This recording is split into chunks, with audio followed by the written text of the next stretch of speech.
I had this conversation today with a really good friend, friends for 30, 40 years probably. And we were talking about a concept, and he looked right at me and said, "How could you think that? What is wrong with you? Why would you think that that could be possible or that's the truth?"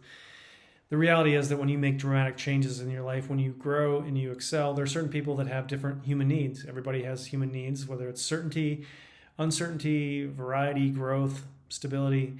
You can't judge it, you can't label it, you can understand it, but you can't mandate that your own human needs apply to that person, which in my case was one of my best friends. And it brings me back to a technique that I learned in martial arts probably 15 years ago. And I don't remember the exact Korean word for it, but it was in regards to a sword technique. And the person swung the mukam at your head, which is a heavy wooden sword.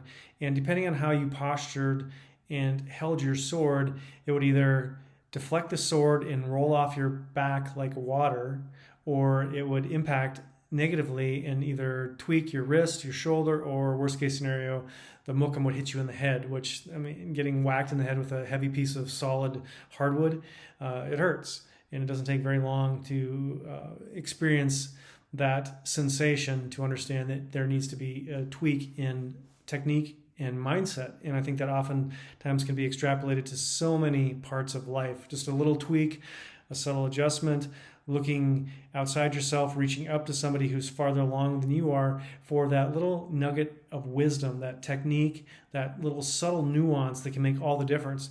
And in this case, it was just merely an angle, a position, a degree, an inch, so many factors that literally allowed that sword to glance off my sword and roll off down the back like water off a duck's back. And so whenever I'm in a difficult situation and something's not going well, I try to remember that phrase, that experience, that training, which is now ingrained in my subconscious, to shift, make the subtle alteration in movement, posture, mindset, labeling, mental trigger to allow negativity to roll off the back. And it's not always perfect. It doesn't always work, but it is another tool in the armamentarium, in the tool chest, if you will, that allows flexibility, adaptability, exponential growth, and perseverance. So I hope you found that helpful. I want to share more like this.